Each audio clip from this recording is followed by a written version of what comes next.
a former chairman of this committee. Well, thank you, Mr. Chairman. Judge, welcome to you and your good family. Grateful to have all of you here.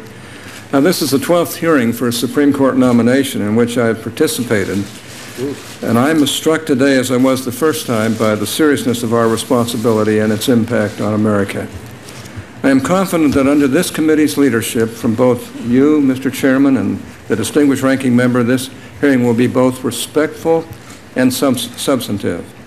Judge Sotomayor comes to this committee for the third time, having served in the first two levels of the federal judiciary and now being nominated to the third. She has a compelling life story and a strong record of educational and professional achievement.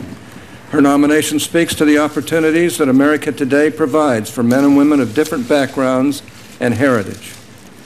The liberty we enjoy here in America makes these opportunities possible and requires our best efforts to protect that liberty. Our liberty rests on the foundation of a written Constitution that limits and separates government power, self-government by the people, and the rule of law. Those principles define the kind of judge our liberty requires. They define the role judges may play in our system of government. I've described my basic approach to the judicial confirmation process in more detail elsewhere, so I ask unanimous consent that my article published this year in the Harvard Journal of Law and Public Policy, titled "The Constitution as the Playbook for Judicial Selection," be placed in the record, Mr. Chairman, if I can. Without objection. My approach includes three elements. First, the Senate owes some deference to the President's qualified nominees. Second, a judicial nominee's qualifications include not only legal experience, but more importantly, judicial philosophy. By that I mean a nominee's understanding of the power and proper role of judges in our system of government. Third, this standard must be applied to the nominee's entire record. I've also found guidance from what may seem to be as an unusual source. On June 8, 2005, then-Senator Barack Obama explained his opposition to the appeals court nomination of Janice Rogers Brown, an African-American woman with a truly compelling life story, who then served as a justice on the California Supreme Court. Senator Obama made three arguments that I find relevant today.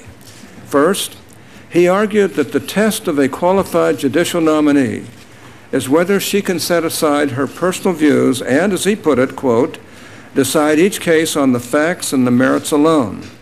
That is what our founders intended. Judicial decisions ultimately have to be based on evidence and on facts. They have to be based on precedent and on law, unquote. Second, Senator Obama extensively reviewed Justice Brown's speeches off the court for clues about what he called her, quote, overreaching judicial philosophy, unquote. There is even more reason to do so today. This is, after all, a nomination to the Supreme Court of the United States of America. Judge Sotomayor, if confirmed, will help change the very precedents that today bind her as a Circuit Court of Appeals judge. In other words, the judicial position to which she has been nominated is quite different than the judicial position she now occupies. This makes evidence outside of her appeals court decisions regarding her approach to judging more, not less important. Judge Sotomayor has obviously thought, spoken, and written much on these issues, and I think we show respect to her by taking her entire record seriously. Third, Senator Obama said that while a nominee's race, gender, and life story are important, they cannot distract from the fundamental focus on the kind of judge she will be. He said then, as I've said today, that we should all be grateful for the opportunity that our liberty affords for Americans of different backgrounds. We should applaud Judge Sotomayor's achievements and service to her community, her profession, and her country. Yet Senator Obama called it, quote, offensive and cynical, unquote, to suggest that a nominee's race or gender can give her a pass for her substantive views. He proved it by voting twice to filibuster Judge Janice Rogers Brown's nomination and then by voting against her confirmation. I share his hope that we have arrived at a point in our country's history where individuals can be examined and even criticized for their views, no matter what their race or gender. If those standards were appropriate when Senator Obama opposed Republican nominees, they should be appropriate now that President Obama is choosing his own nominees. But today, President Obama says that personal empathy is an essential ingredient in judicial decisions. Today, we are urged to ignore Judge Sotomayor's speeches altogether and focus only on her judicial decisions, which are extensive. I do not believe that we should do just that. I wish that other current standards had been applied to the past nominees. Democratic senators, for example, offer as proof of Judge Sotomayor's moderation that she has agreed with her Republican-appointed Second Circuit colleagues 95% of the time.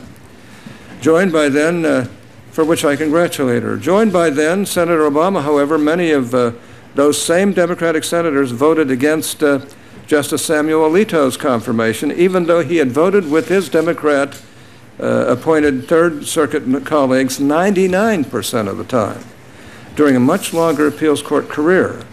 And although Justice Alito also received the ABA's highest rating, Senator Obama joined 24 other Democrats in even voting to filibuster his nomination.